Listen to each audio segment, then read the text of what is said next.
Pai universal, fonte de toda a vida e de todo o amor, nós te agradecemos pelo dom sagrado da vida e pela oportunidade diária de crescermos em espírito segundo o nosso livre-arbítrio. Somos gratos pelas experiências que nos educam a alma, pelos desafios que nos fortalecem e pelas escolhas que nos aproximam de ti. Que saibamos reconhecer a tua presença em cada passo, permitindo que a fé ilumine a nossa mente, que o amor oriente nossas ações e que a verdade conduza a nossa carreira ascensional. Pai eterno, recebe a nossa gratidão sincera e ajuda-nos a viver como filhos conscientes, servindo com alegria, confiança e propósito, hoje e sempre.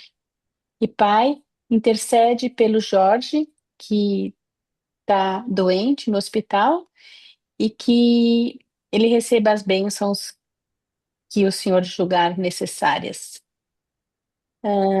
Também vou aproveitar e pedir pelo aniversário do Flávio, que está aqui com a gente hoje comemorando, que muitas bênçãos também recaiam sobre ele. E que a todos dê sabedoria, discernimento e uma fé viva que tudo pode transpor. Amém. Amém. Susu. Muito obrigado. Bom, boa noite a todos. Então, a gente vai ler um documento muito legal. Tudo no livro de Urante é muito legal. Esse texto ele é muito inspirador para todos nós. Então, vamos continuar aqui lendo os ensinamentos e a vida de Jesus. Estamos já, acho que há 15 semanas da gente terminar o livro, faltando pouco já, dependendo da velocidade que a gente imprimir nos nossos estudos daqui até o final do livro. Estamos no documento 193.2, né? E o livro tem 196. Então, faltam menos de 3 documentos para a gente terminar o livro. Parabéns a todos aqueles que estão nos acompanhando aqui nessa jornada, desde o início, lá na introdução do livro. Eu aproveito para avisar todo mundo que quando a gente terminar a leitura do livro, nós vamos recomeçar os estudos lá no documento da introdução. Então, não vamos mudar a nossa rota aqui, não. Começar de novo. Muito bem. Eu vou compartilhar aqui o documento com vocês e vamos precisar aqui de alguém para nos ajudar na leitura. Quem quer ler para a gente? Se Eu não posso. tiver aí, Ó, Pode ir, vamos lá, Milton. Milton. posso ler, Sueli? Claro, Sim, claro, claro, por vamos lá. favor. Obrigado. É, só para... Vocês me ouvem bem? Sim, te ouvimos bem. Ok. Aparição na Fenícia. A 18ª aparição bonancial do Mestre aconteceu em Tiro, na terça-feira, 16 de maio, um pouco antes das 9 horas da noite. De novo, aparecia ele ao final de uma reunião de crentes, pouco antes de se dispersarem, dizendo: a paz esteja convosco. Vos rejubilais de saber que o Filho do Homem ressuscitou dos mortos, pois, por meio disso, sabeis que vós e os vossos irmãos também sobreviveis ao falecimento mortal. Mas tal sobrevivência depende de que tenhais nascido previamente para o espírito da busca da verdade e do encontro com Deus. O pão e a água da vida são dados apenas àqueles que têm fome da verdade e sede da retidão de Deus. O fato de que os mortos ressuscitam não é em si o evangelho do reino. Essas grandes verdades e fatos do universo relacionam-se todos a esse evangelho, pois são uma parte do resultado se tornam, pela fé, de fato e de verdade, filhos perenes do Deus eterno. Meu Pai enviou-me ao mundo para proclamar a todos os homens a salvação dessa filiação. E assim, eu vos envio ao mundo para pregar a salvação da filiação. A salvação é uma dádiva livre de Deus, e aqueles que nascem do Espírito imediatamente começarão a mostrar os frutos do Espírito no serviço pleno de amor às criaturas semelhantes. E os frutos do Espírito divino gerados nas vidas dos mortais nascidos do Espírito e sabedores de Deus são serviço pleno de amor, devoção não egoísta, lealdade corajosa, equidade sincera, honestidade esclarecida, esperança imorredora, confiança segura, ministração misericordiosa, bondade infalível, tolerância plena no perdão e paz duradoura. Se os crentes declarados não conceberem esses frutos do Espírito Divino nas suas vidas, eles estão mortos. O Espírito da verdade não está neles. Eles são ramos infrutíferos da videira viva e logo serão podados.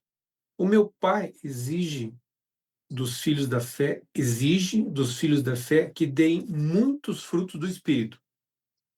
Contudo, se vós não derdes frutos, ele cavará em volta das vossas raízes e podará os vossos ramos infrutíferos.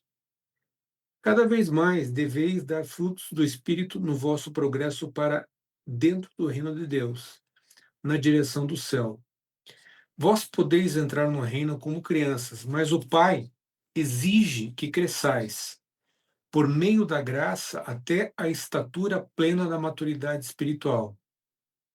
E quando fordes longe, dar a todas as nações a boa nova deste evangelho, eu vos precederei, e o meu Espírito da verdade habitará nos vossos corações. A minha paz eu a deixo convosco.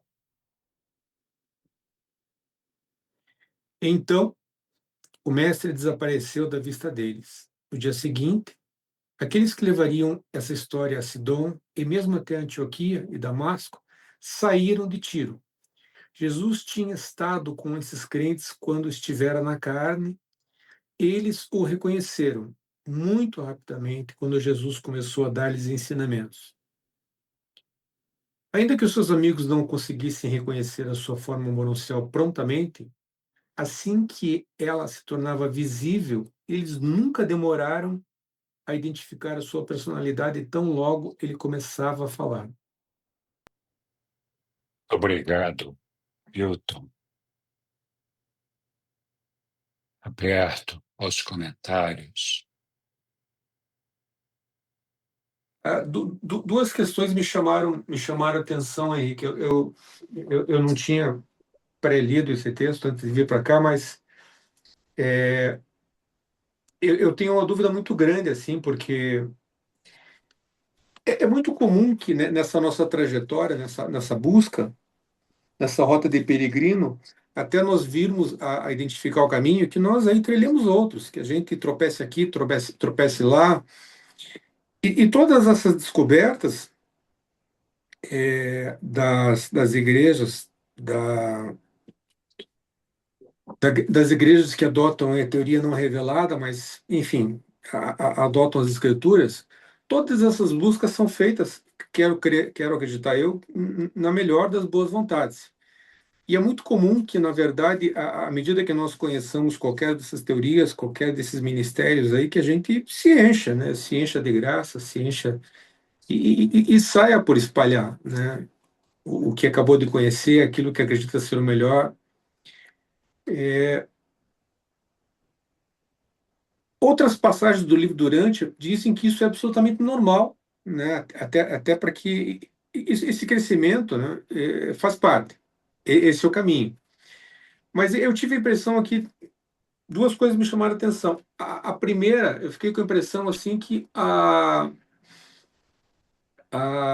realmente o Evangelho de Deus ele só pode ele só é ministrado a partir do momento em que você se entregue e que você seja sincero e que você, na verdade, à medida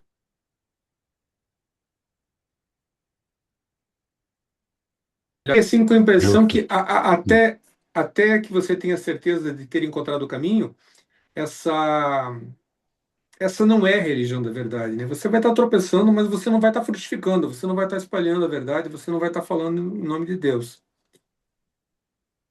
E a segunda coisa que me chamou a atenção ali também foi essa poda que o Pai promove das raízes à medida que nós não estejamos frutificando. Eu não entendi muito bem essa poda, eu fiquei assim com uma imagem um pouco negativa de que à medida que nós estejamos que a gente não esteja, não sei nem como explicar, mas à medida que a gente não esteja professando, né? Mas isso pode até ser um erro, mas pode ser um erro movido pelo coração. Eu fiquei com a impressão de que esse erro aí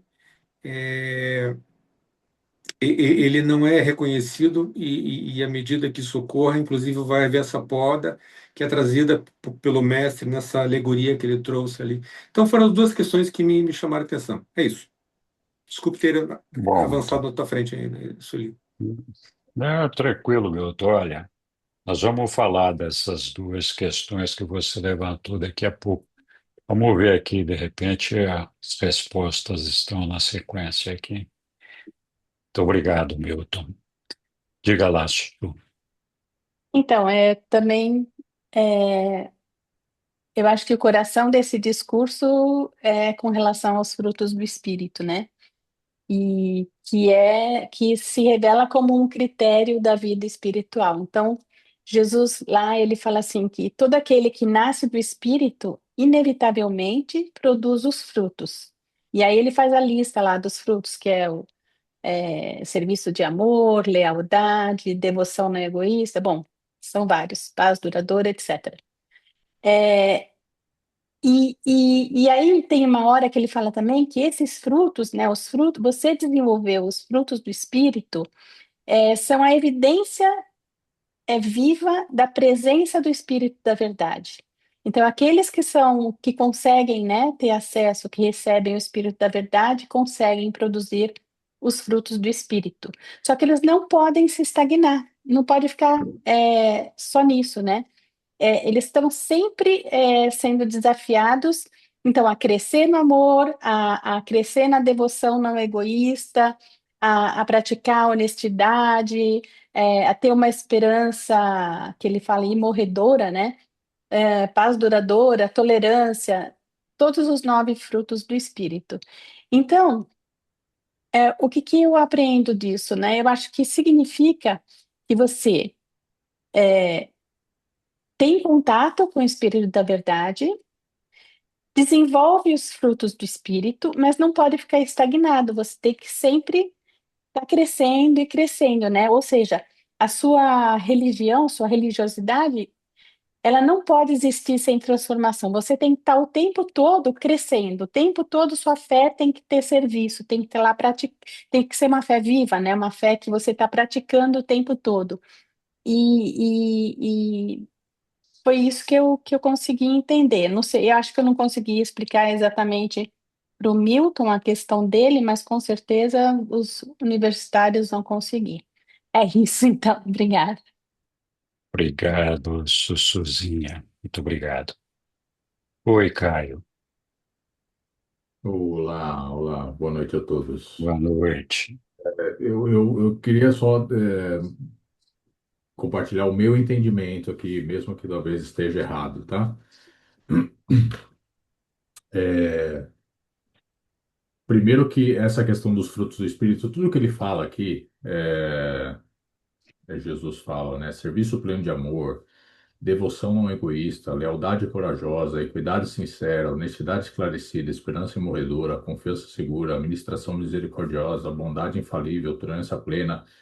Você vê que nada disso daqui tem a ver com religião.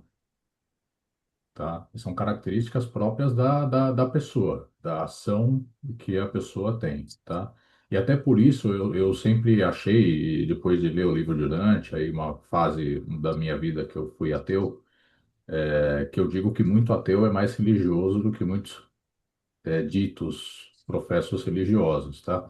Porque não adianta você ir lá na igreja, sabe, cumprir a cartilha, né? Se no fim das contas você sai de lá e você não é uma pessoa boa, você é uma pessoa extremamente egoísta, né? E tem muito disso, infelizmente, nas denominações religiosas, tá? Então, acho que isso daqui, no meu entendimento, é uma mostra de que é mais do que sai de dentro da pessoa que reflete o quanto religiosa ela é. Não necessariamente o que ela tem de conceito, o quanto errado ela está no conceito que ela tem de teológico, por exemplo. Ela pode estar totalmente errada, inclusive tem uma outra parte do livro que fala que ela pode estar totalmente errada no conceito teológico dela e ao mesmo tempo estar certa no viver religioso dela, tá? Então acho que essas coisas não têm nada a ver com ou você está numa igreja ou fazer as coisas que a igreja diz. E, infelizmente, eu acho que muitas pessoas que são bem bons pensadores, eles acabaram virando ateus por tanta discrepância que tem aí nas ordens religiosas, infelizmente, entre o que é exigido e o que é feito, tá? Dentro dessas ordens, tá? Eu acho que acaba se fazendo um desserviço infelizmente, enganando as pessoas do que é realmente religião e do que da onde realmente vem separação, a salvação, tá? O outro que eu entendo aqui, Milton, é o seguinte, que Jesus até fala, não só aqui, ele fala também na ceia, né? Que ele é o ramo da árvore e que né, os galhos que não derem frutos, o Pai vai podar, tá? O meu entendimento é que nós nascemos não como os filhos do Espírito, nós nascemos como filhos da carne. Todos aqui nascemos como filhos da carne e a gente tem dado tudo para a gente para nascer de novo, né? E ser um ser espiritual. A gente não consegue ser um ser espiritual imediatamente. A gente galga ali o primeiro nível disso, que é a tua alma que você cria, né? Nessa interação entre a tua mente, que é uma coisa que está funcionando no órgão físico, que é o teu cérebro, e a interação com o teu ajustador, cria essa realidade que é essa alma, né? E mesmo que você tenha dúvidas na teologia, por exemplo, do que você vai ser, etc., isso também é dito em outro pedaço do livro, que sempre vai mesmo quem tenha talvez alguma dúvida, vai ser dado uma extensão do período de prova, né? Então a pessoa possivelmente vai ressuscitar lá no primeiro mundo das mações ou no mundo das mações que tem a ver com, né, a evolução dela nos círculos psíquicos, né? E vai ser dado uma chance nova para ela, né, fazer a decisão dela. Mas essa pessoa ela precisa se tornar real, porque se Deus é a coisa mais real que existe no universo, a única maneira de você se tornar um ser real é tendo uma identificação com Deus. Senão, simplesmente você é uma pessoa irreal. Você é uma realidade transitória. E realidades que não se tornaram, não se sintonizaram com a realidade verdadeira do universo, elas não têm como manter existência. Não existe como, né? Então, simplesmente esses galhos eles são podados porque simplesmente eles não fazem parte da videira. Elas não deram, elas não mostraram os frutos de quem teve uma identificação com o que é universalmente real, tá? Eu só não acredito que essas coisas sejam tão preto no branco quanto estão aqui. Eu acho que isso daqui é um degradê, né? E inclusive talvez em primeiras fases muito tênues, onde é dado sempre a chance de você, né, explorar esse degradê e expandir esse degradê mesmo que você esteja errado na tua teologia, mesmo que você esteja errado nas coisas que você faz, mas você vê que pessoas que só vivem para elas, que não são leais, né? Vê tudo ao contrário, né? Pessoas que não são equânimes, não se devotam, né? Ou fazem tudo só para elas mesmas, não prestam nenhum serviço de amor, não são leais, não têm equidade, não são honestas, não têm esperança em nada, não têm confiança em ninguém, simplesmente não tem misericórdia, não tem bondade, não tem tolerância, não perdoa, né? E são iradas. Poxa, viver com uma pessoa dessa deve ser uma coisa horrível, né? E a pessoa simplesmente não é real, não tem como ela ser real, num universo onde a origem de tudo são as realidades que se identificam com esses valores aqui que Jesus fala, tá? Então essa é a minha leitura. Obrigado. Obrigado, Caio. Oi, Hélio. Boa noite a todos, bom Boa vê-los. noite, igualmente. Na verdade, vou complementar o que disse Sueli, que eu concordo 100%. Podia pôr, por favor, o texto na tela, o 2. Claro, Hélio, vamos lá. Está na tela. Eu não vou ser redundante, mas tem partes do texto que são contundentes demais para admitir interpretações diversas. No movimento urantiano, a gente tem aprendido, por alguns que assim creem, que a salvação, que a repersonalização, que a carreira morancial é quase como um direito, quase como uma coisa que depende só de você, na medida que você deseja ou deixe de desejar a sequência dessa carreira. No meio evangélico, tem uma discussão bastante intensa sobre se os salvos serão em grande número. Quando eu digo salvos, são aqueles que vão ter a vida eterna, ou se será um grupo muito pequeno, uma fração mesmo da humanidade.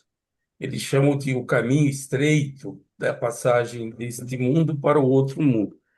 Então, dentro do movimento urantiano, eu já escutei declarações de que esse caminho não é tão estreito, esse caminho é largo, muito largo. Quem quiser, basta sim declarar este desejo. Agora, para o texto que eu pedi que coloque ali, eu dei um destaque. E aí a contundência, que eu acho que não cabe interpretação, é o que eu quero chamar a atenção. Vou ler. Tá ali no meio mais para o fim, do meio para o fim desse texto longo do parágrafo 2. E diz o seguinte: se os crentes declarados não conceberem esses frutos do Espírito, e a relação já foi, está logo acima, e o Caio já reproduziu, e isso ele também. Então, quando a gente fala em frutos, a gente imagina que uma árvore, a existência dessa árvore por si só, não se justifica na medida que ela existe com um propósito. Qual é o propósito? Produzir frutos. Nós temos, já vimos aqui mesmo, nessa sala de estudo, Jesus condenando uma figueira que não produziu frutos. Então, o destaque é frutos. Então, uma coisa é você adquirir conhecimento para si próprio, outra coisa é você fazer desse conhecimento frutos. E os já foram declarados assim. Então, destaque para frutos. É preciso que todo esse acervo de conhecimento, de experiência, de sabedoria, produza alguma coisa. Um ermitão pode saber muito. Alguém que se encerra num claustro pode saber muito, mas certamente esses não vão produzir frutos da maneira que eu estou enxergando aqui. Eu vou terminar a frase, eu comecei a comentar antes de terminar. Só vou começar do início. Se os crentes declarados não conceberem esses frutos destaque para frutos, do Espírito Divino nas suas vidas. Agora sim, a contundência. Eles estão mortos. Podem ser pessoas ótimas, podem ser pessoas extraordinárias, mas são pessoas estéreis. E aí segue. O Espírito da verdade não está neles. Também é contundente. Se não tem fruto, não tem Espírito da verdade. Mas como? Uma pessoa tão sensacional, tão especial, para consumo público é o que tem de melhor. Mas cadê os frutos? Eles são ramos infrutíferos, e aqui está falando de novo de frutos. Todo esse acervo, se não produzir frutos, é infrutífero da videira viva. E logo serão podados. O Milton fez esse comentário: serão podados. O que está querendo dizer? Que essa árvore não tem razão de ser para continuar existindo. A poda significa a eliminação daquela árvore que não produziu fruto nenhum, que foi estéril e que, portanto, não tem proveito nenhum, segundo o texto. E aí segue. O meu pai exige, e olha, destaque para a palavra exige, dos filhos da fé que deem muitos frutos. De novo, falando que pessoas que não produzem nada são estéreis, e por mais que elas tenham cabedais, esses cabedais, se não produzir frutos, são absolutamente dispensáveis, salvo, é claro, melhor juízo. Obrigado. Boa noite, Hélio. Muito obrigado pelas suas considerações.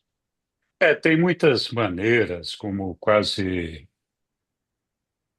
tudo que Jesus nos fala, existem formas ou maneiras de interpretarmos, que no final acaba conduzindo mais ou menos para a mesma lógica, o mesmo raciocínio, né?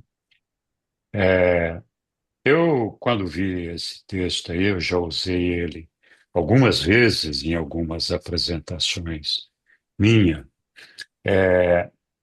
Eu acho que é um dos textos que explica uma porção de coisas e muitas vezes todos nós temos dificuldade de entender, apesar de estar escrito com todas as letras, às vezes com letras maiúsculas, e a gente não consegue assimilar. É evidente que nós estamos num processo evolucionário e que cada dia nós conquistamos um pouquinho mais dessa espiritualidade e conquistamos um pouquinho mais da fertilidade, da habilidade de produzir esses frutos do Espírito.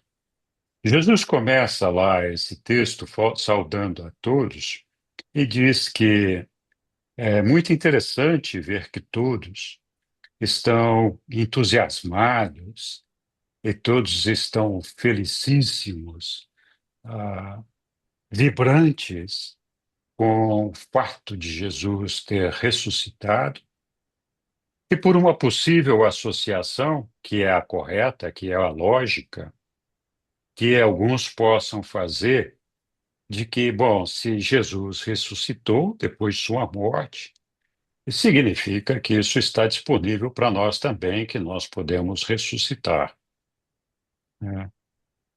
E essa é, de fato, a lógica. Eu acho que isso é um aspecto importantíssimo da passagem de Jesus entre nós, de traduzir o resultado final desse evangelho que ele nos pregou com tanto entusiasmo, com tanto amor. Então, nós estamos muitas vezes focados no prêmio e a ressurreição, mas frequentemente nos esquecemos do estudo, da ação, daquilo que é necessário para conquistar o prêmio. Daí o fato de Jesus ter entrado nessa questão de que nós não vamos conseguir esse prêmio se nós não nascermos de novo do Espírito. Quantas vezes nas palestras de Jesus, nas conversas de Jesus, ele disse a todos que era preciso que nós nascêssemos do Espírito, né? E quando ele fala nascer do Espírito, ele está se referindo justamente ao desenvolvimento da nossa fé, né? Em verdadeiramente acreditarmos que Deus é nosso Pai, que, que Ele nos ama profundamente e Ele espera que nós o amemos profundamente. E que se o Deus é nosso Pai, todos nossos irmãos são, todos os homens, todas as mulheres, são filhos desse mesmo Pai. É um egoísmo muito grande, cada um de nós achar que apenas um de nós, ou euzinho, sou filho desse pai, né? Então, a grande dificuldade e o grande passo para renascer do espírito começa por aí, de aceitar a paternidade do nosso pai e, em fazendo isso, reconhecer que nós somos todos irmãos. E se nós somos todos irmãos e nós nos desenvolvemos espiritualmente, Jesus usa esse termo de produzir os frutos do Espírito, e a gente viu quais são esses frutos ali, e a gente não tem dificuldade de compreender e de aceitar a ideia de que todos esses frutos, sem exceção, estão relacionados à nossa irmandade. O perdão, a tolerância, a paciência, o amor, o serviço. Amor, serviço, tolerância, paciência, etc., etc. A quem? Aos nossos irmãos. Então, a chave dos frutos do Espírito é justamente essa, de que a gente faça essa doação de nós mesmos a essa fraternidade. Se isso não acontecer, nós não estamos nascendo do Espírito. Por quê? Que pai que não ama a todos os seus filhos igualmente? Pelo menos deveria ser assim, né? Eu acho que o nosso Pai Celestial, como já foi dito inúmeras vezes em todo o texto do livro de Urântia, não faz acepção de pessoas. Ele ama a todo mundo. Ele ama ao rico, ao pobre, ao sábio, ao preto, ao branco, a todos. Ele não faz acepção de ninguém, o ajustador do pensamento. Está lá na mente de todos nós. Assim como a personalidade é uma dádiva do nosso Pai para todos nós, e esse circuito da personalidade nos une ao nosso Pai, de uma maneira quase, é um link quase que indestrutível. Apenas nós mesmos, por nossa vontade, podemos desfazer esse link. Ninguém é capaz de interferir nisso. E o nosso pai também não corta esse link. Então, se nós estamos ligados ao nosso pai de uma forma tão intensa, tão forte, num canal tão exclusivo, que nem os outros seres, por mais elevados que sejam, conseguem acessar esse circuito da personalidade, e ainda de sobra nós ganhamos uma fração do nosso pai. Antes mesmo que nós tenhamos consciência plena do que nós somos, é, é indiscutível o amor, a dedicação que ele tem por cada um de nós e que ele deseja que nós o alcancemos. A condição para que isso aconteça é justamente essa, de que a gente reconheça a paternidade desse pai, aceite a irmandade dos homens e produza os frutos do Espírito, que nada mais é do que servir, servir, servir e amar a toda a humanidade. A gente pode dar voltas nesses 7, 8, 10 frutos do Espírito da forma como a gente quiser. Mas o fundo de cada um deles é sempre a mesma coisa. É nos dedicarmos sem reservas a todos os nossos irmãos. E fazendo um parêntese aqui, é importante a gente lembrar que Jesus não espera que a gente termine a fome do mundo. Não espera que a gente termine a miséria do mundo. Nós não somos capazes disso.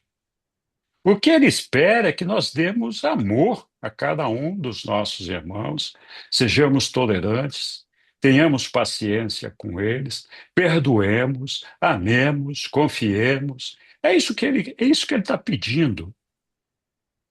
Então, se essa é a condição para que nós possamos estar no reino do Pai, vamos assumir, cada um de nós aqui, por um momento, o papel de um fazendeiro.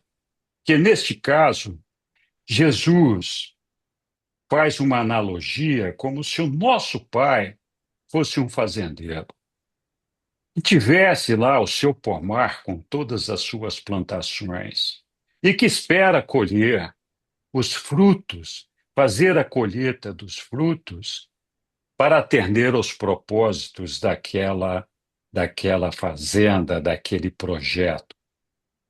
Então, o que esse fazendeiro vai fazer? Se tem uma árvore que não está produzindo frutos, o que o fazendeiro faz? Ele vai lá, cava ali nas raízes da terra, bota um outro tipo de adubo. Vocês já viram? Eu tenho uma jabuticabeira aqui em casa e outras árvores. A gente faz isso.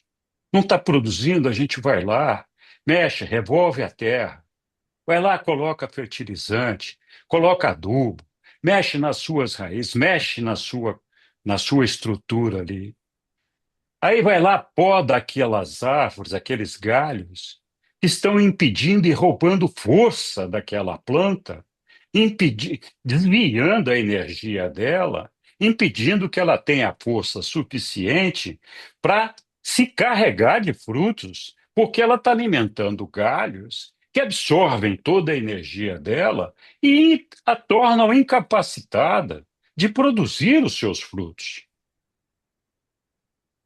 Então, essa ideia está associada à ideia da aflição, à ideia do sofrimento. Porque para aquela árvore que está sendo submetida a esse escrutínio, de ter sua raiz revolta, de ter a terra remexida, de ter os galhos cortados, para ela, aquela árvore, naquele momento, ela está sendo imposta, está sendo submetida a um sacrifício, a uma aflição dolorosa, penosa.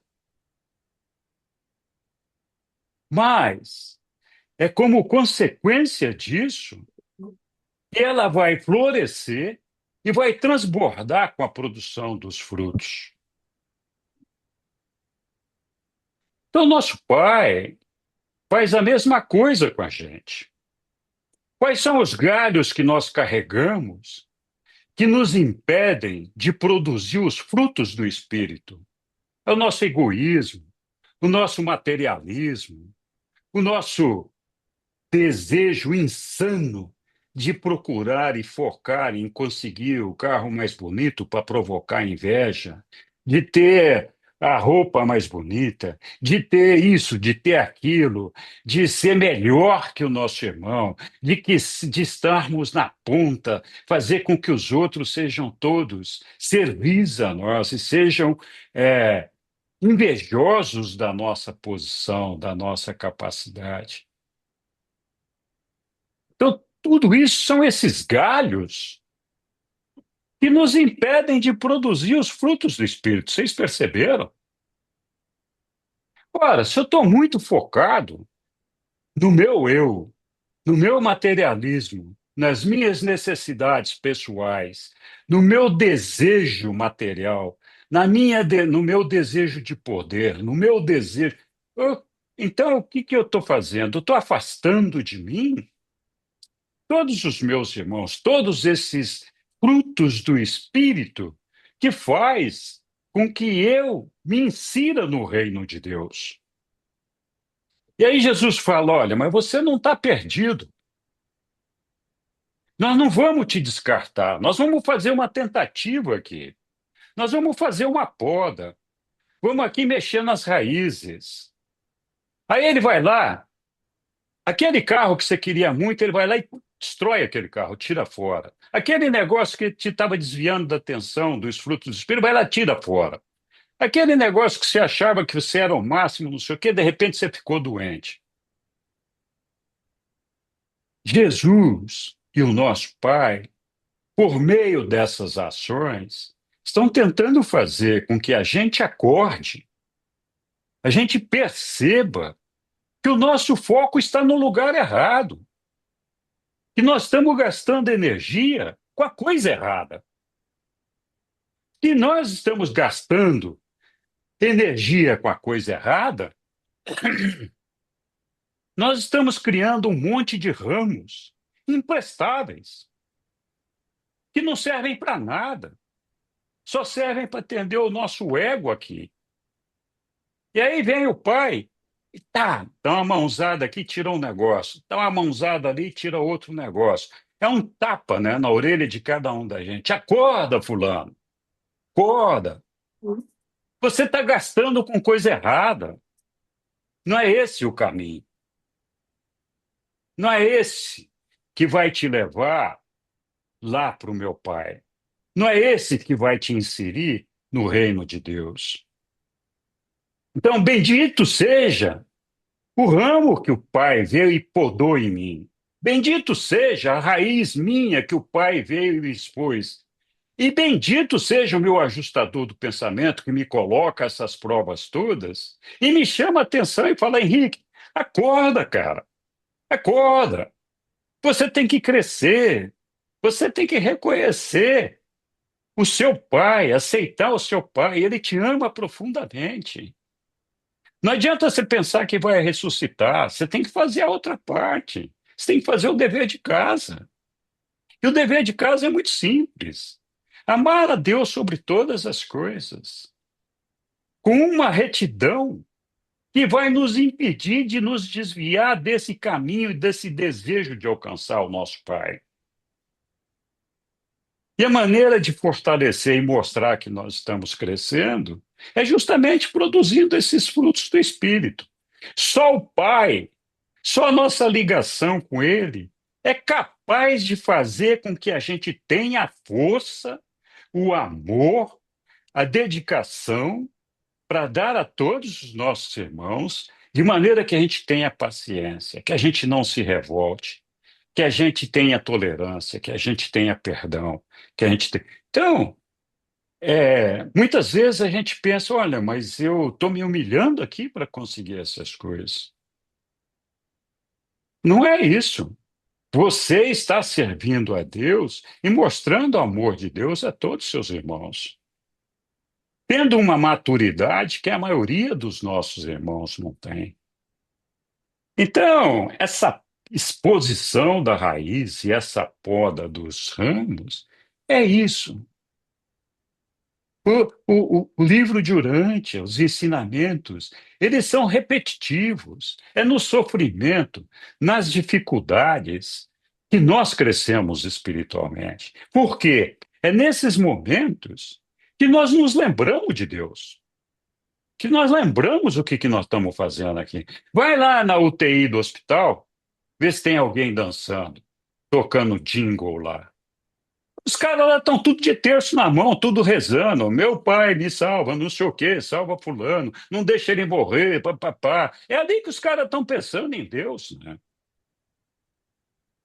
lá no baile de carnaval, pode ser que alguém se lembre de Deus, mas está todo mundo na festa, né? Todo mundo na folia. Então, é, é um momento de alegria carnal e que certamente não vai contribuir para que a gente se lembre de Deus. Então, esse texto, eu acho ele maravilhoso, justamente por esse ensinamento, porque junto com isso vem aquela ideia das aflições. Deus não nos aflige desnecessariamente.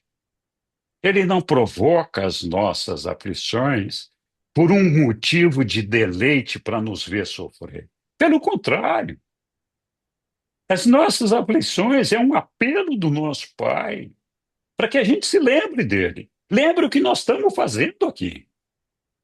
E a gente recorra a ele. E nessa recorrência a ele, aprenda a contatá-lo, a estar com ele, né? Então eu fico maravilhado com essa exposição que Jesus colocou aí e acho muito brilhante a maneira como ele fez isso. Diga, Hélio.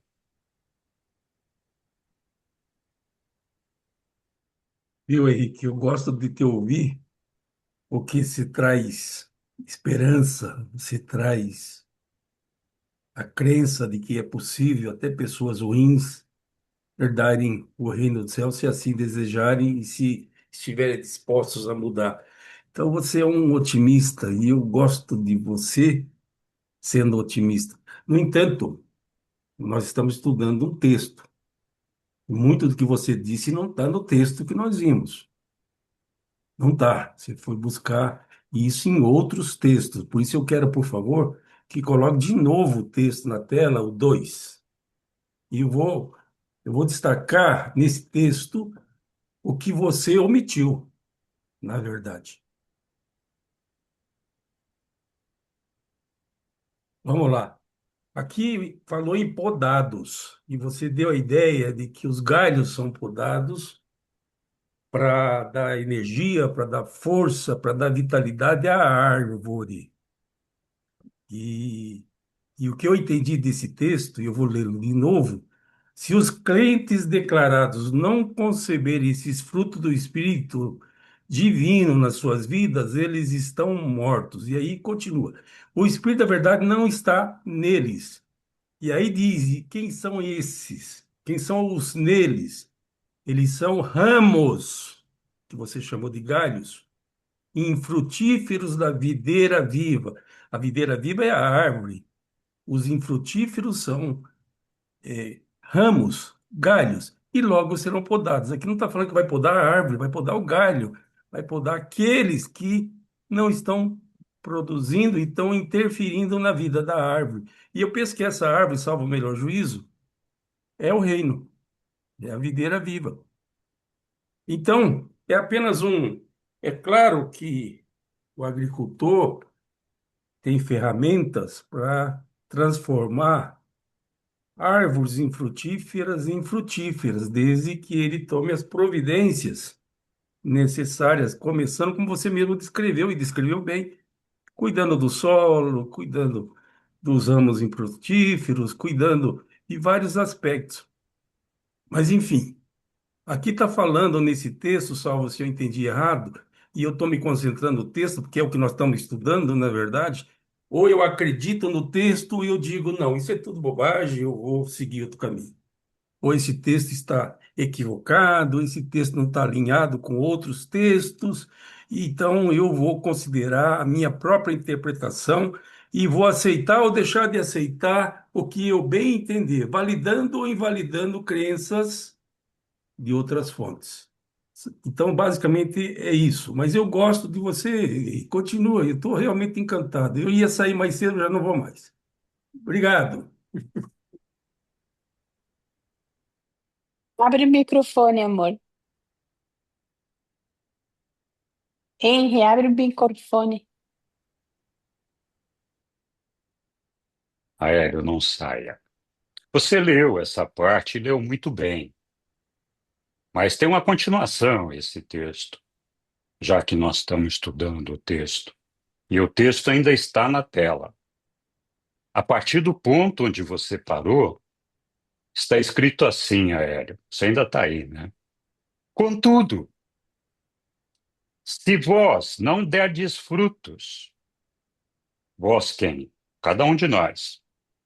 Ele cavará em volta das vossas raízes e podará os vossos ramos infrutíferos.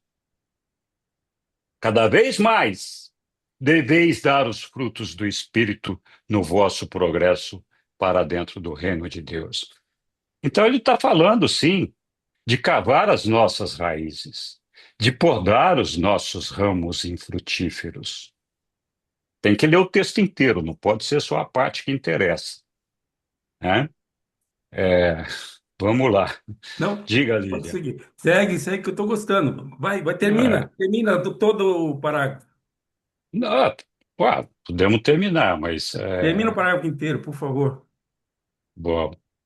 Vós podeis entrar no reino como crianças, mas o Pai exige que cresçais por meio da graça, até a estatura plena da maturidade espiritual. É um crescimento, né? Uma vivência espiritual crescente.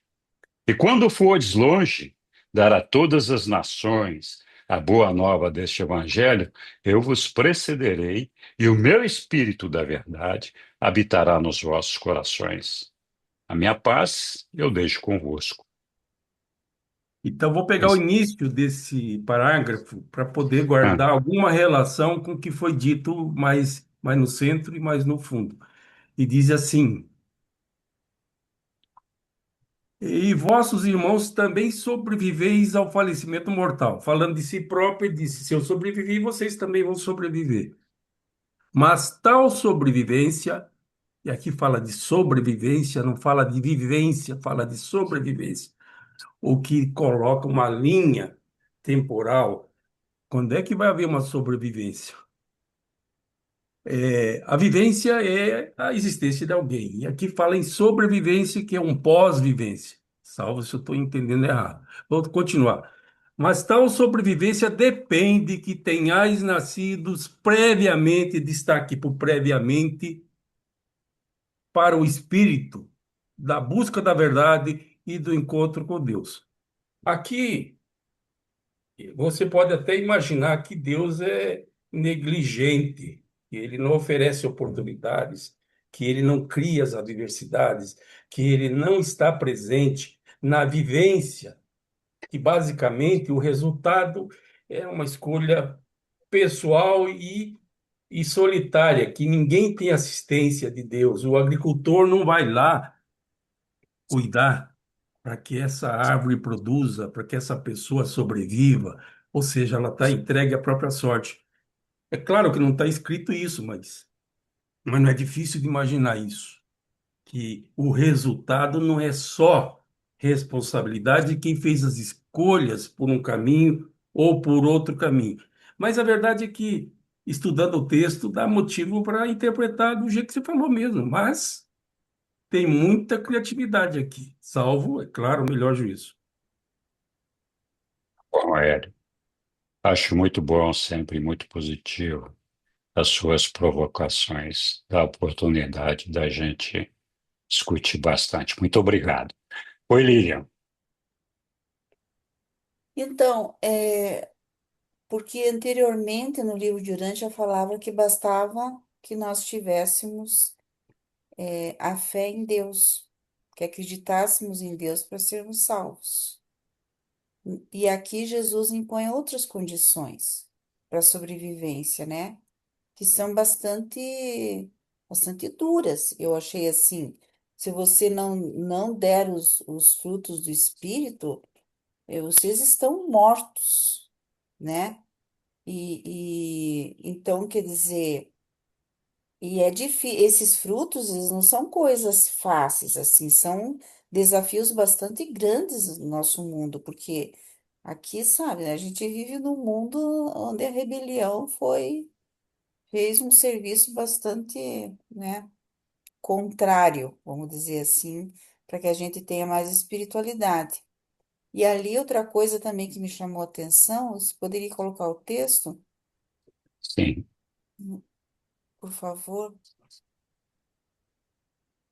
Acho que logo no início ali, ele diz assim, ó, o pão e a água da vida são dados apenas àqueles que têm fome da verdade e sede de retidão. Então, se você não tem esses requisitos de Deus, se você não tem esses requisitos, e por que que você não tem esses requisitos, né? Vamos dizer assim, nós poderíamos fazer uma comparação. Por que que essa pessoa não tem essa ânsia? Se ela tem, ou ele estava falando, porque ele já está falando com o ressuscitado. Ele sabe que o Espírito da Verdade virá, ele sabe que todos terão. Jesus, de antemão, já sabia, lógico, que todos teriam o acesso ao ajustador do pensamento, né? Quer dizer, então aqui ele fala uma frase que dá a impressão que tem pessoas que não têm essa fome da verdade e da retidão. Quer dizer, se não tem, eu tô aqui agora fazendo uma certa crítica, vamos dizer assim, né? Se é que se pode fazer de Deus, a Deus, porque perfeito. Mas por que plantou essa semente, sabe? Como que ele planta uma semente que não tem fome nem sede de retidão, né? Então, me parece estranho, mas eu acho que eu não entendo essa parte aqui. Então, e outra coisa, nós estamos no início da nossa vida e lutando entre o material e o espiritual, porque a nossa vida é muito centrada no material. Nós temos que, como você sempre diz, né? Nós temos que viver, nós temos que trabalhar, que viver em família, que ganhar o pão de cada dia, de sobreviver, vamos dizer assim, né? Para a gente poder se alimentar, para poder e tal, criar os filhos e trabalhar. E o trabalho é duro. O próprio livro diz que, que a nossa vida não é senão um dia de trabalho.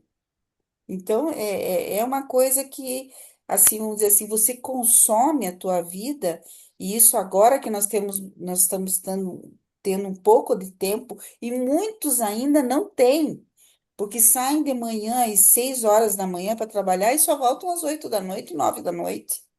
Mal e mal tem tempo para descansar. Então, eu digo bem assim, é uma exigência bastante grande, sabe? De você produzir todos esses frutos, porque ele quer que produza todos esses frutos, mas eu pergunto nessa vida? Porque se for nessa vida, então só vai, se foram 144 mil que se salvam, é muito, porque é muito difícil alcançar tudo isso, né?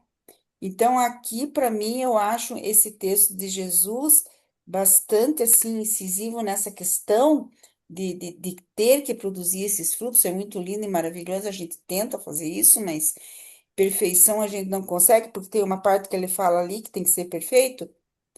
E, e, e eu acho assim, como entender esse texto e entender também o texto que diz que basta você ter fé em Deus para você ressuscitar.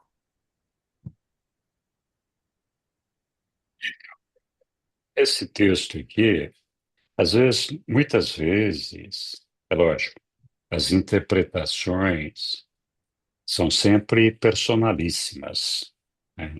E muitas vezes nós nos apegamos a trechos ou a textos específicos e deixamos de enxergar a parte abrangente de toda a ideia daquilo que Jesus está tentando nos transmitir.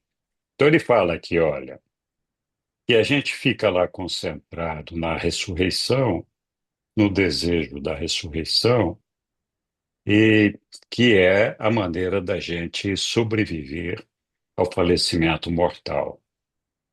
Mas ele está nos alertando que não adianta a gente pensar só na ressurreição. Existe um caminho que nós temos que percorrer para chegar a essa ressurreição. Ele diz que tal sobrevivência depende de que tenhais nascido previamente para o Espírito da verdade, em busca da verdade. Então, assim, eu entendo que o que ele está dizendo, olha, é necessário que nós desejemos encontrar Deus, desejemos alcançar Deus, que nós nos despertemos para a verdade. Quando ele fala o pão e a água da vida são dados apenas àqueles que têm fome de verdade, sede e retidão de Deus, ele não está dizendo, ele não está dizendo que não vai dar pão e água para ninguém. Ele está fazendo uma analogia do pão e da água com a sobrevivência. Então, só vai sobreviver aqueles que tiverem nascido previamente para o Espírito. O pão e a água da vida, troque isso por sobrevivência. O pão e a água da vida, sobrevivência, são dados apenas àqueles que têm fome da verdade e sede de retidão.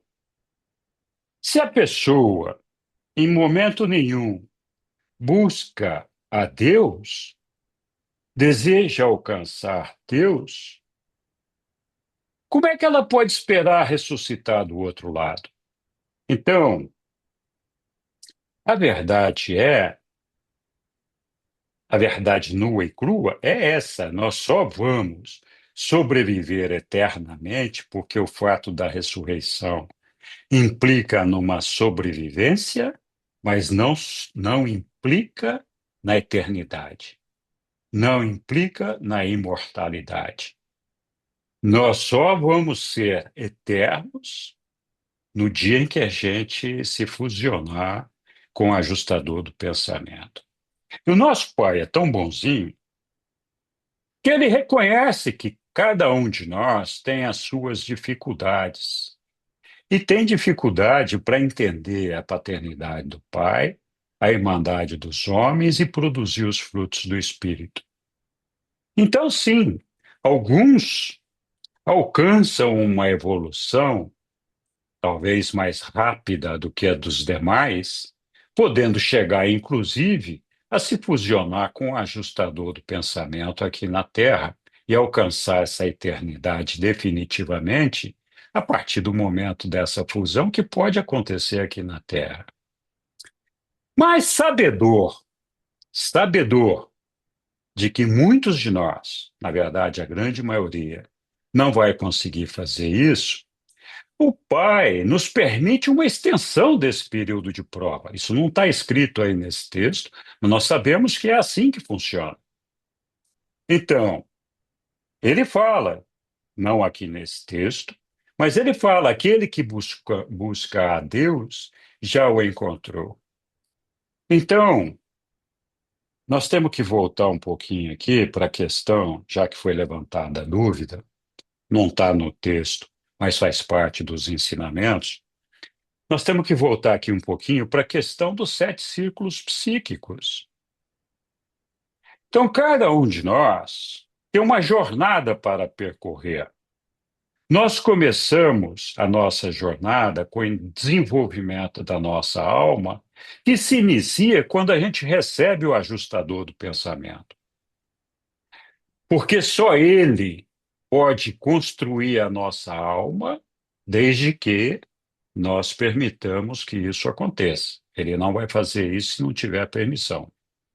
Então, a alma é impossível de ser construída se não tiver a presença do ajustador do pensamento. Mas ele também não constrói se nós não permitirmos. Então, quando o ajustador do pensamento chega, foi iniciada a construção de nossa alma.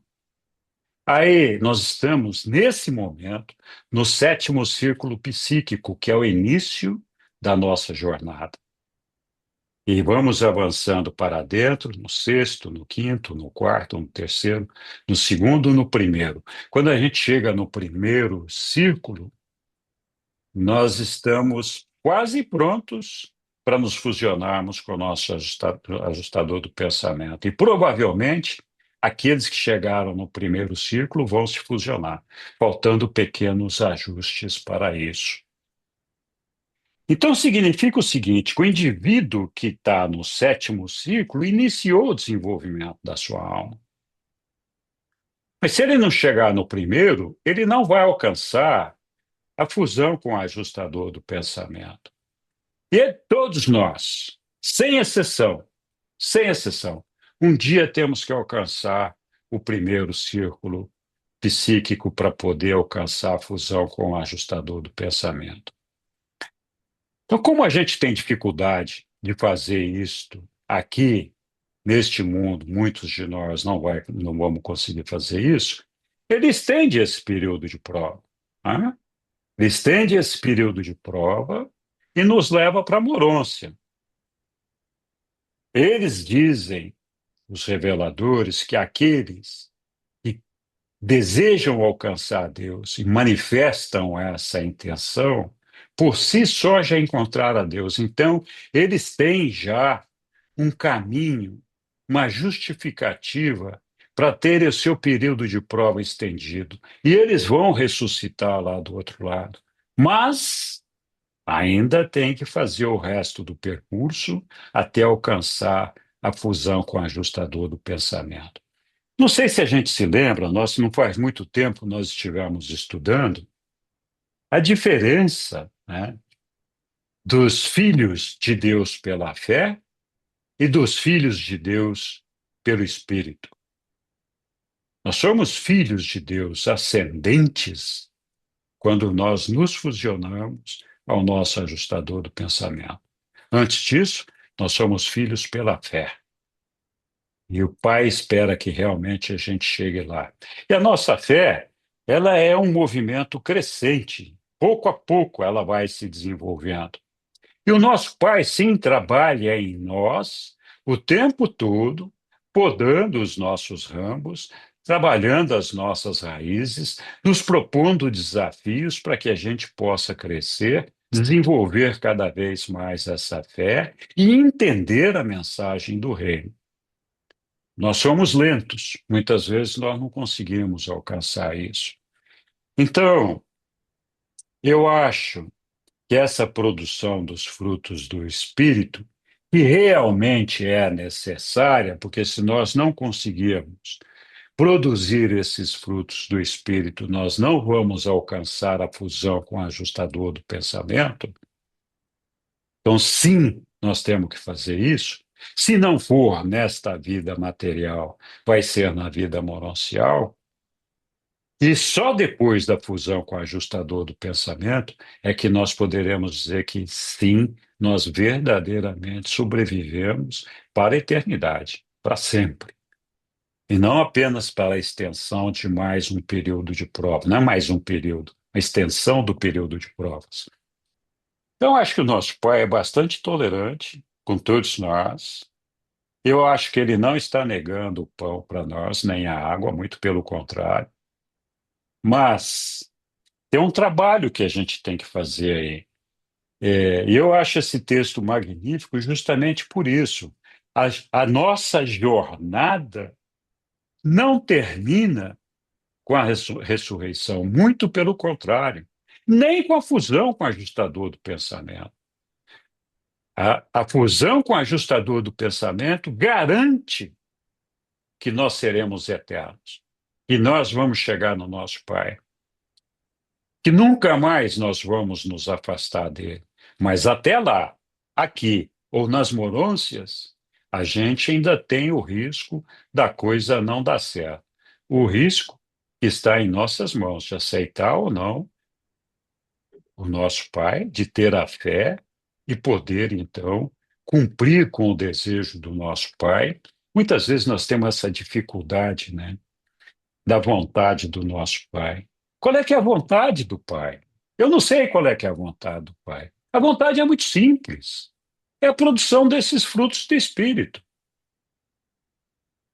O que o Pai quer é que nós não façamos absolutamente nada que possa afastar um irmão de nós, que possa provocar discórdia, que possa provocar divisões, que possa afastar uns aos outros, que possa afastar alguém do reino de Deus. Isso que o Pai não quer. Tudo aquilo que a gente faz para nos aproximarmos dos nossos irmãos, e isso a gente faz trabalhando 20 horas por dia, 24, 30, não importa quantos dias a gente trabalha. No nosso trabalho, nós podemos exercer a vontade do Pai, sendo tolerantes com os nossos companheiros de trabalho, sendo compreensivos com os nossos companheiros de trabalho.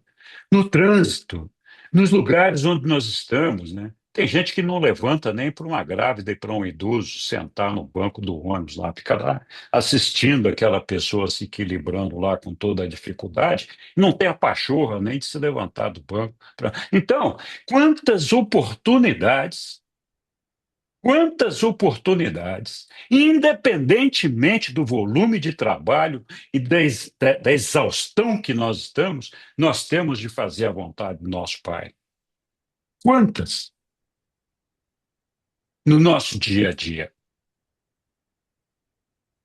Então, eu acho que você lembrou bem, eu acho que é uma oportunidade para todos nós fazermos a nossa reflexão.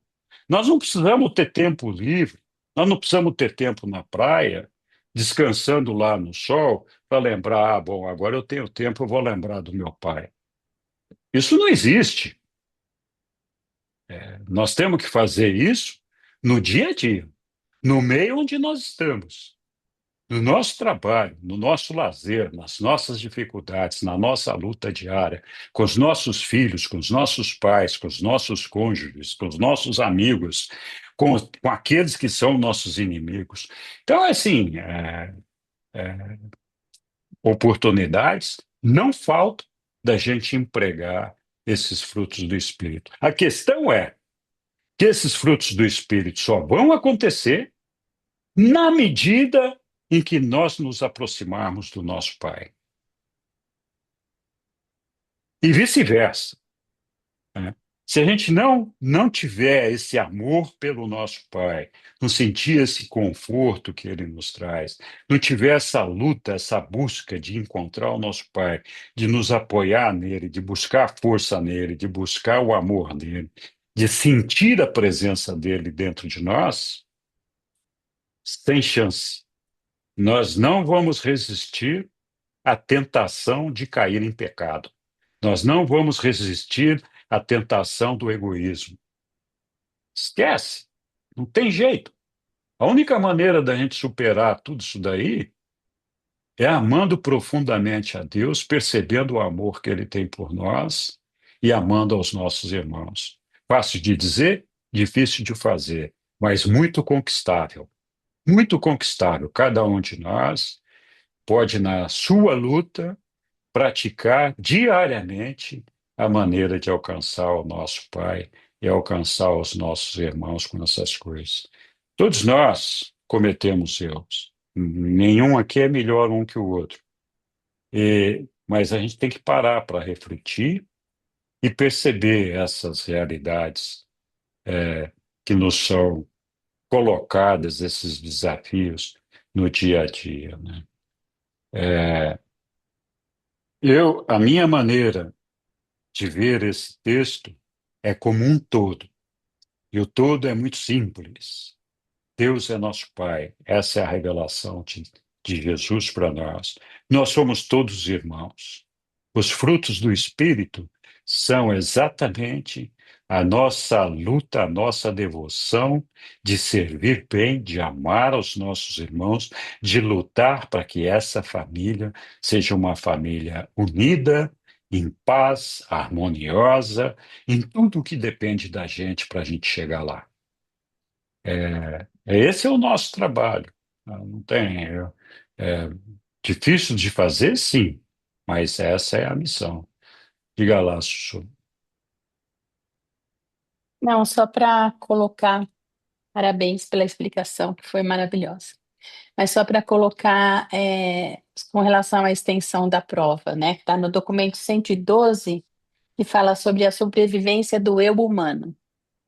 Então, lá no 5.6 está dito: conquanto os círculos cósmicos do crescimento da personalidade devam finalmente ser atingidos, caso os acidentes do tempo e os obstáculos da existência material o impeçam, não por vossa falta, que alcanceis a mestria sobre esses níveis do vosso planeta nativo, se as vossas intenções e desejos forem de valor para a sobrevivência, emitir-se-á a decretação de uma extensão de período de prova.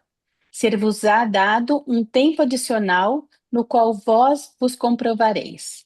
Então é a segunda época, né? A segunda chance que a gente recebe. Segunda chamada. Segunda É, chamada, está lá no documento 112. e olha, uma pessoa no sétimo círculo, não precisa estar nem no sexto, no sétimo círculo, tem a oportunidade de ressuscitar do outro lado e continuar a sua prova lá, se minimamente tiver buscado a Deus. Tá? É claro, a gente não vai aqui discutir o livro inteiro, mas existem outras passagens que falam da nossa origem, das dificuldades individuais de cada um, da nossa cultura, da nossa educação. Então, nós sabemos, tem um grupo de anjos que se encarregam de levar até os nossos julgadores o histórico da nossa origem, das nossas dificuldades, dizendo: olha, o nível de dificuldade que essa pessoa que enfrentou durante a sua vida e os desafios pelas quais essa pessoa teve que passar são tão grandes que a misericórdia para ela tem que ser dosada de uma maneira que possa compensar todas essas dificuldades. Lembra, outro dia nós conversamos sobre a misericórdia. Cada um de nós recebe um crédito de misericórdia, que não é igual para todo mundo. É um crédito de misericórdia proporcional ao grau de dificuldade que cada um de nós tem para alcançarmos a Deus. De forma tal que, se a gente não quiser, não vai chegar lá. Quantas vezes eu tenho que perdoar meu irmão? 70 vezes 7 é uma maneira de dizer. Quantas vezes o nosso Pai nos perdoa?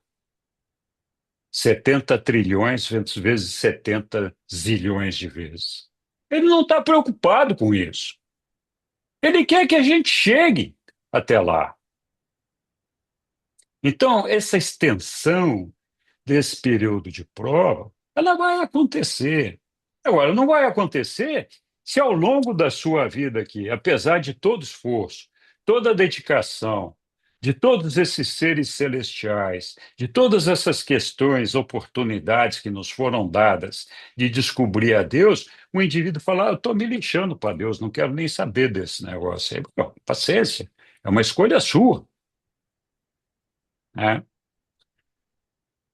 Mas, independentemente da gente alcançar a fusão com o ajustador do pensamento aqui, nós podemos ter a ressurreição, independentemente de de sermos exímios produtores desses frutos do Espírito. Agora,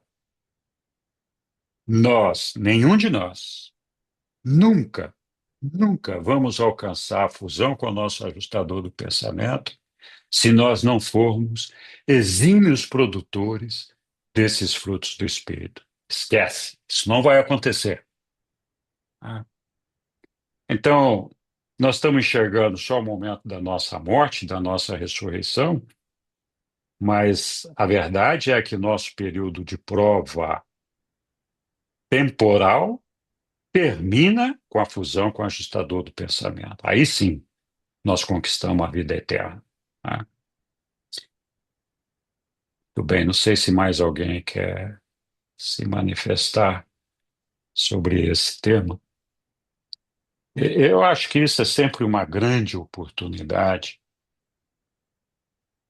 para a gente compreender essa questão das aflições, do sofrimento humano, da luta dos seres celestiais por chamarem nossa atenção, nos atraírem para eles, porque eles querem que a gente chegue lá, né? Eles querem, eles fazem de tudo para que a gente possa conquistar mais dia, menos dia, essa fusão. É pena que a nossa animalidade, a nossa materialidade, às vezes nos faça cego e o nosso egoísmo seja tão grande que nos impeça de ver essas verdades e sequer nos impeça de buscar essas verdades. Muito bem, se ninguém tiver mais nada para acrescentar aqui, vamos continuar do outro lado ali, né, para outra a extensão desse texto. Então, nós falamos da aparição do nosso mestre na Fenícia, e aí vamos ver agora a última aparição do Jesus ressuscitado entre nós, que se deu lá em Jerusalém. Alguém quer ler para a gente?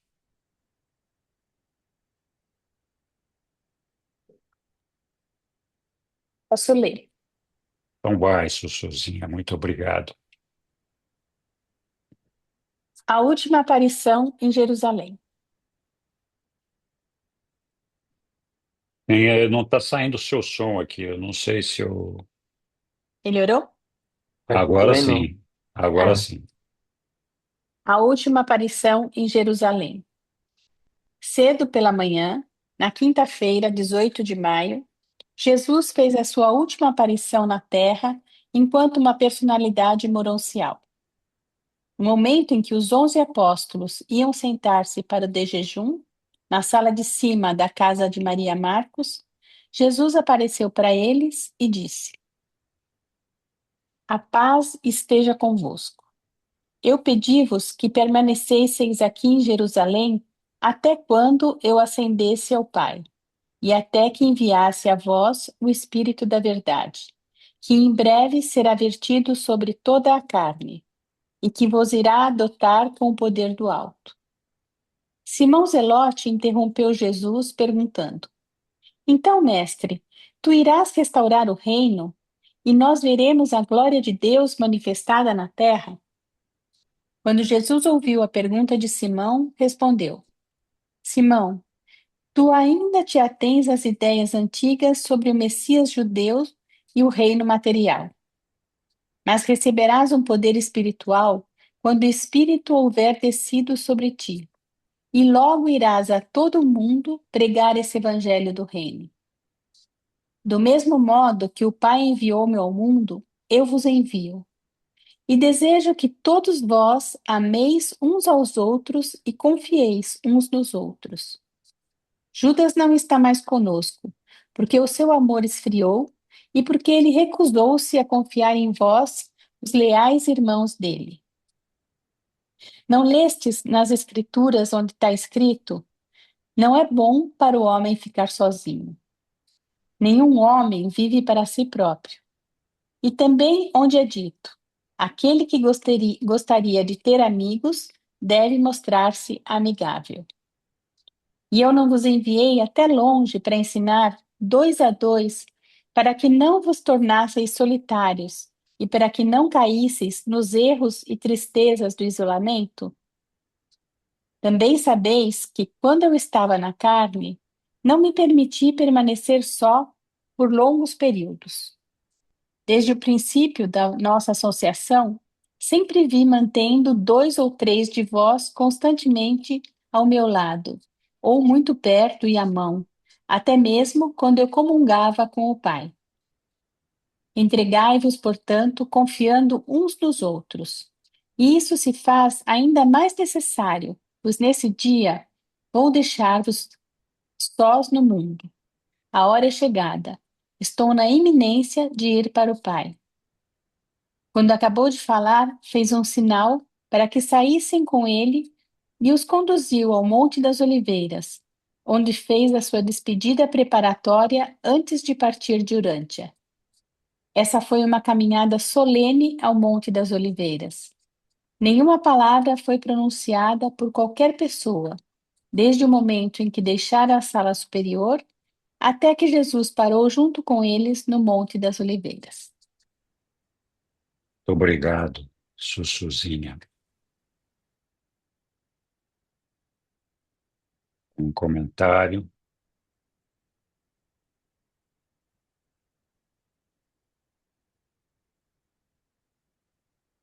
Eu acho que vale a pena ver o próximo item até a partida do mestre. Vamos lá. Alguém quer ler? Diga lá, Hélio.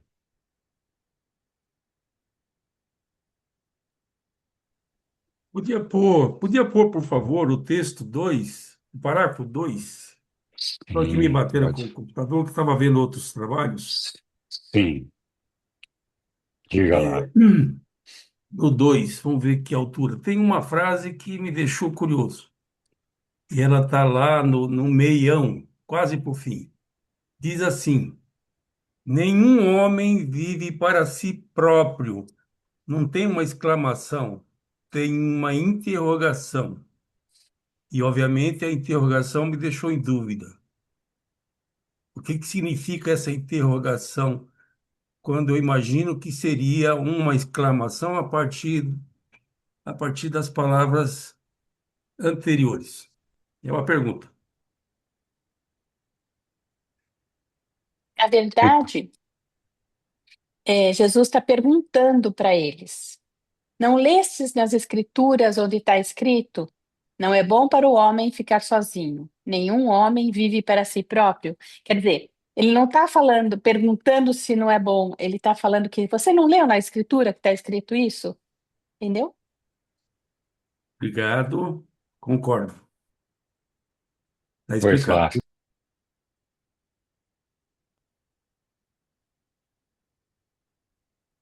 Pois é, assim, ó, eu acho que aqui também é um chamado, né, a uma convivência, não só uma convivência, né, entre amigos, irmãos, mas até uma convivência, né, entre homem e mulher, né, porque eu acho que aquilo quer dizer que a solidão, né, é um convite assim né, para em algum momento, né, para uma situação de angústia, né, de até desespero.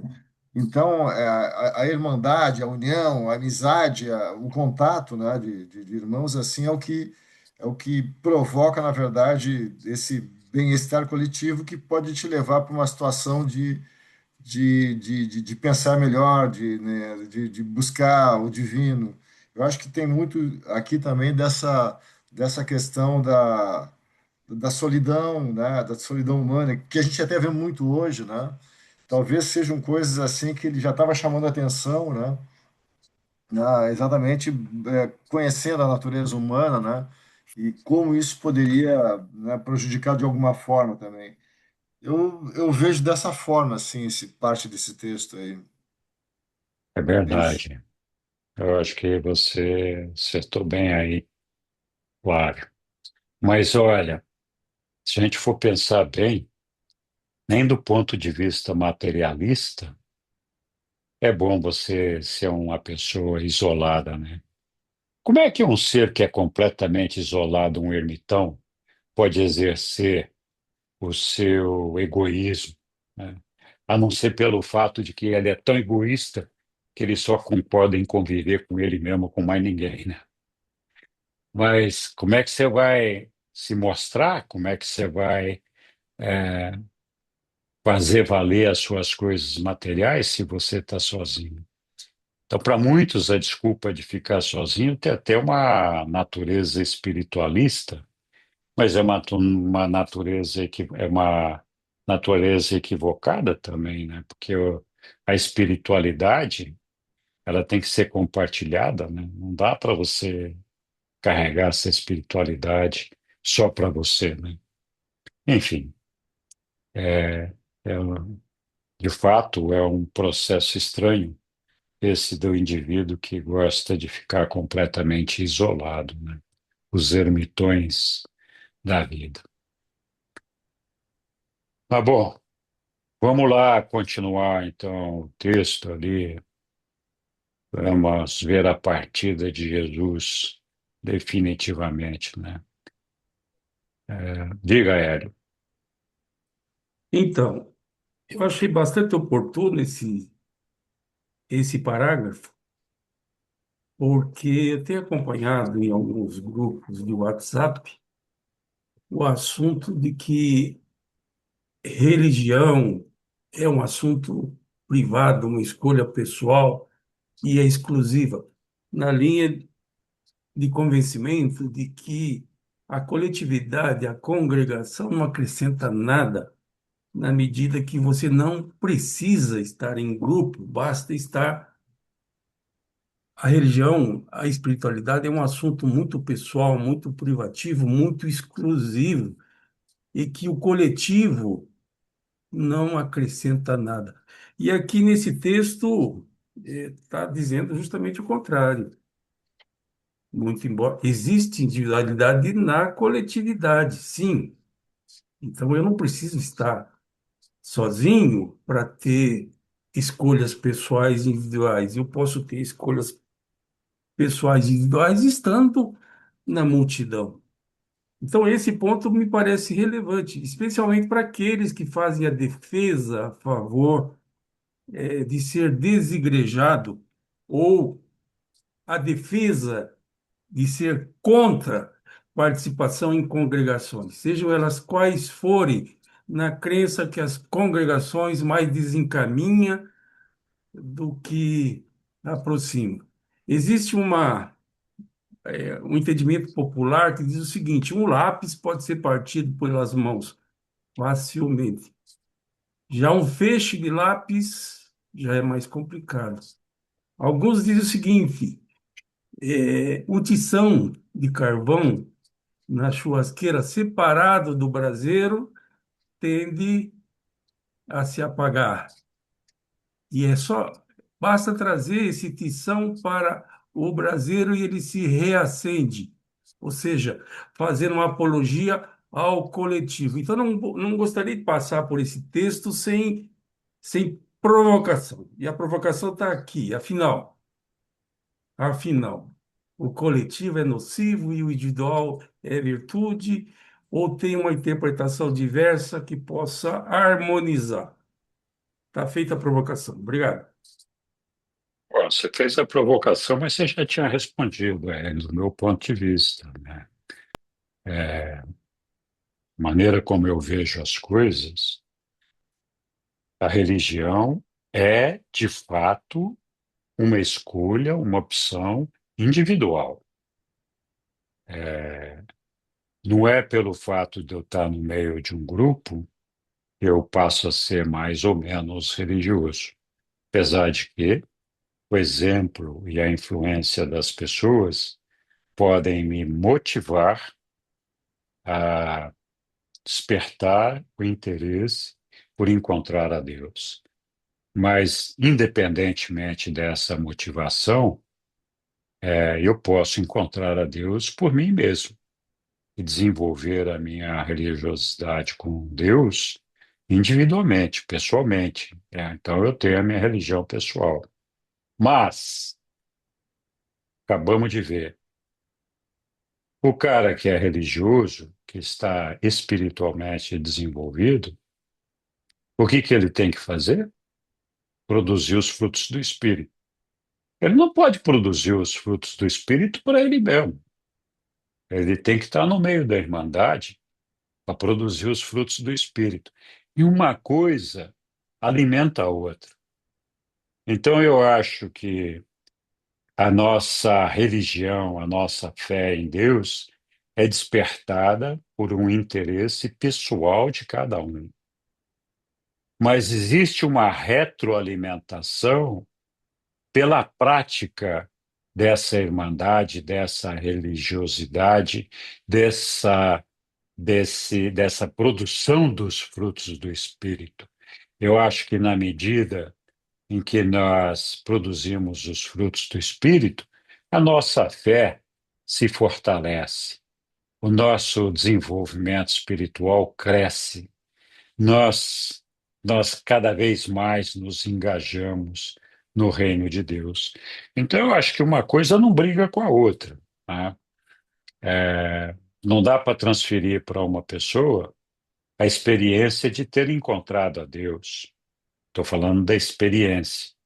Mas você pode transmitir para outra pessoa a imagem, a luz, a reflexão, a refletividade da sua luminosidade com a ideia de que você encontrou a Deus e você é feliz dessa forma. A pessoa pode perceber a sua felicidade, o seu conforto, por esse fato de você ter encontrado a Deus. Isso não significa que a gente consegue transferir isso para alguém, mas nós podemos, como Jesus dizia,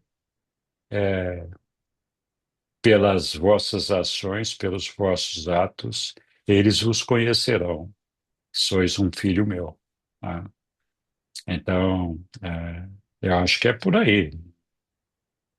Não tem como transferir a religiosidade para alguém. A religião realmente é pessoal, é o interesse pessoal, o desejo pessoal de alcançar isso. Mas ela só vai ser desenvolvida quando a gente estiver em grupo, para a gente poder aplicar todo esse desenvolvimento espiritual, que é justamente a produção dos frutos do Espírito. Diga lá, Hélio. Eu concordo com você. Ah, bom. Concordo. Não é sempre, mas eu concordo. A bem da verdade, existe uma palavrinha omissa que é muito relevante, que é sinergia. E, na verdade, É, sinergia é mais do que a soma da força individual. Então, há um acréscimo na junção. Nós estamos aqui, sei lá, 20 pessoas, um pouquinho mais, congregando. Não tem templo, não tem nada disso, não tem uma igreja formal, não tem, por assim dizer, dogmas e doutrinas, mas nós estamos congregando. E o que se pretende com isso é que a gente saia a cada reunião maior do que chegou. Ou seja, pela contribuição de um e de outro coletivo, a gente pode fazer alinhamentos e corrigir distorções.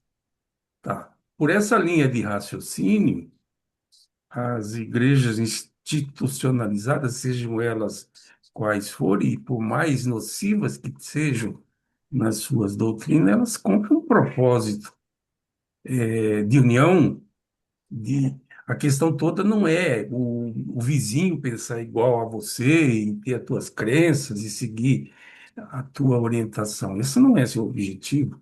Nós estamos colocando no assunto aqui em relação a benefícios próprios.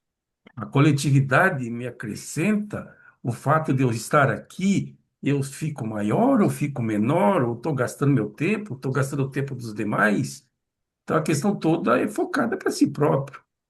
A religião individual, em tese, ela cumpre o propósito de fortalecer aquele que fez a escolha, aquele que resolveu seguir o caminho, salvo, é claro, melhor juízo. Obrigado. obrigado, Hélio. Oi, Caio. Queria até compartilhar um pensamento que eu tive esses dias aqui, que eu vejo muito vídeo de discussão teológica, de várias linhas teológicas, de um lado, de outro, né? E todos querem ter a razão, digamos assim, né? E eu acho que eu não gosto desse linguajar, mas eu vou usar esse linguajar típico que é coisa do diabo, né? Eu acho que se tem uma coisa muito marcada nesse mundo que é fruto do diabo, é justamente essa coisa da gente achar que vai haver salvação justamente um discutindo com o outro quem está certo, quem está errado. Todos estão, em teoria, apontando para o mesmo lugar, só que ficam se atendo, discutindo picuinhas de coisas que deveriam estar apontando para a mesma direção, né? A hora que a gente pega debates teológicos e isso faz com que separe a gente, olha, é justamente isso que Caligastia queria, que, né, Lúcifer queria, né? Que mais? Que é distanciar, no fim das contas, a gente da verdade, né? É, se tem algo que é muito marcado, que é justamente o que eles querem, é isso, né? Hum, Acho que algo muito bem marcado, que mostra uma maturidade intelectual, maturidade de vivência religiosa mesmo, por exemplo, não sei se vocês conhecem ou já viram, tem um espírita que era da linha do Chico Xavier, assim, chamado Divaldo, que ele faleceu um tempinho atrás, né? E esse Divaldo tinha um centro em Salvador que fazia caridade. Ele adotou, tinha acho que 300 filhos adotados na cidade dele lá, né? E eu vi uma vez um documentário onde o repórter perguntava para ele, né? Mas você exige que as pessoas se convertam para vir aqui, né? E ter comida ou ter vida, né? Crianças, né? Educação, etc. Ele não, de modo algum. Eu não exijo nada de que ninguém tenha nada. Simplesmente estou aqui para ajudar e as pessoas estão aqui para crescer, né? E eu acho que isso, independente da linha, isso mostra uma maturidade, né? No caminho certo, nas coisas corretas, né? E quem realmente está em altura, porque tem uma vivência religiosa plena, correta, com os frutos corretos do Espírito, sempre vai estar mais na linha da convergência do que na linha da divergência, vai estar mais na linha do serviço do que na linha do separar, vai estar sempre mais na linha do acolher, né? Então, eu acho que a parte social é uma parte muito importante no Evangelho. Ele também é por isso que até é dito no livro que na vida de Jesus ele teve trabalho suficiente e nunca se deixou ocioso o suficiente para se manter tanto isolado quanto a criar linhas místicas, né, do ensinamento dele. Então também acho que é uma tarefa nossa, parte da religiosidade, e uma parte muito importante da religiosidade é o exercício da interação e do ajuste com os nossos irmãos, né? Eu acho que a gente tem que exercitar isso, porque isso é uma das coisas mais reais que a gente tem. Inclusive é dito que de todas as memórias que de repente a gente venha a perder, as interações humanas nunca são algo que a gente perde, que elas sempre têm valor espiritual. Então acho que é parte do viver mais pleno, é assegurar que essa sua vivência individual que você tem, da tua, né, do teu ligar religioso, esteja expresso em serviço e interação com os seus semelhantes, né? muito Obrigado. bem lembrado. Obrigado, viu, Caio? Muito bom. Com outro, ok. Diga, Hélio. Existem algumas organizações com fundo assistencialismo e que fazem muito dinheiro alegando boas obras, boas intenções para cuidar de crianças, cuidar de idosos, etc. Uma dessas, e eu contribuí por muitos anos, é a Legião da Boa Vontade, que talvez tenha a ver com o que acabou de dizer agora o Caio. Essa Legião da Boa Vontade tinha um serviço telefônico bastante eficiente e eles faziam campanhas o tempo todo para arrecadação. Uma das vezes eu pedi que eles me mandassem números, né? Porque eu gosto de números, sempre gostei. E os números que eles me forneceram me pareceram incoerentes, baseado no que eu imaginei ser a arrecadação deles. Então, que eles faziam obras assistenciais era fato, mas a arrecadação é muito acima muito, muito, muito acima dos gastos com esses assistencialismo. Mas eu trouxe isso para dizer o seguinte: isso não é a religião que você vai no templo buscando espiritualidade. Isso é assistencialismo. Eu estou aqui para dizer, e eu estou com medo de dizer, que muitas organizações voltadas para assistencialismo, na verdade, são golpes, são fraudes, são enganações puras e simples. E que a rigor não tem a ver com espiritualidade e com o que nós estávamos conversando aqui mais cedo. Salvo, é claro, o melhor juízo. Obrigado, Aélio. Diga, Caio. Só um comentário com respeito ao que o Hélio trouxe aqui. Eu também acho, Hélio, que serviço sempre uma ação individual, tá? As pessoas podem agir como grupo, né? Mas a partir da hora que você terceiriza um serviço ao seu semelhante, não é bem um serviço, né? E sempre são aumentados riscos que você tem. Eu acho que é muito diferente um grupo de pessoas se juntar e querer fazer uma certa ação junto, onde todos estão dando ali o seu coração, o seu momento, sua compreensão, né, para algo. E outra coisa é você fundear uma poupança de caridade que é um terceiro vai fazer uma caridade. Eu acho que é bem diferente uma coisa da outra. E quando Jesus pede para fazer serviço, ele pede para fazer serviço, as pessoas façam de coração, tá? E outro também que eu sempre tive para mim assim, que o melhor modo de você fazer caridade é conhecendo a quem você está prestando a caridade. Ou conhecer minimamente, mas pelo menos conhecer algo, né? Porque do mesmo jeito que tem coisas sinceras, tem muitas coisas falsas também. A gente acha que você está fazendo um bem, e de verdade você não está fazendo bem em algum, tá? Acho que alguns assuntos são muito complicados, extremamente complicados.